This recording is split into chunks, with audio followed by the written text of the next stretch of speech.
Friends welcome to killer channel. Friends ఎవరైనా మా ఛానల్ని సబ్స్క్రైబ్ చేసుకోకపోతే సబ్స్క్రైబ్ చేసుకోండి. ఎవరైనా మీ డాగ్స్ కానీ మీ పెట్స్ కానీ అమ్మాలనుకుంటే మా ఛానల్ త్రూ మా ఛానల్ వాట్సాప్ నెంబర్కి మెసేజ్ పెట్టండి. ఫ్రెండ్స్ ఇవాళ మీకోసం స్నో వైట్ పమ్మేరియన్ పప్పీ తీసుకురావడం జరిగింది. ఇది హైదరాబాద్ దగ్గర దమ్మాయిగూడలో అవైలబిలిటీలో ఉంది. అండ్ దీని ఓనర్ ఏం చెప్పారంటే వీలైతే ట్రాన్స్పోర్టేషన్ ఫెసిలిటీ అయితే ఒక 10 కిలోమీటర్స్ దాకా అయితే ప్రొవైడ్ చేయగలమని చెప్పడం జరిగింది. అండ్ ఈ పప్పీస్ ఏజ్ వచ్చేసరికి 35 డేస్ అని చెప్పారు. ఫ్రెండ్స్ ఓన్లీ మేల్ పప్స్ అయితే అవైలబుల్లో ఉన్నాయని చెప్పారు. అండ్ ఈచ్ మేల్ పప్పీకి ఏమో 7,500 రూపీస్ డిమాండ్ చేస్తున్నారు.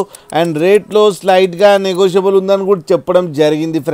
ఫ్రెండ్స్ మీరు చూడొచ్చు పప్పీస్ ఎంత క్యూట్గా, ఎంత హెల్తీగా, ఎంత హెవీగా ఉన్నాయో. కింద వీడియోలో మీకు ఎవరికైనా నచ్చితే టైటిల్లో కాంటాక్ట్ నెంబర్ ఇస్తాను, కాంటాక్ట్ అవ్వండి, మాట్లాడండి, తీసుకోండి. ఫ్రెండ్స్ అలాగే ఒక్కసారి డీల్ సెట్ అయిన తర్వాత అన్ని డీటెయిల్స్ బాగా చెక్ చేసిన తర్వాతనే మనీ పంపాలని కోరుకుంటున్నాం. ఫ్రెండ్స్ అలాగే మా ఛానల్ని సబ్స్క్రైబ్ చేయడం మాత్రం మర్చిపోకండి. ఫ్రెండ్స్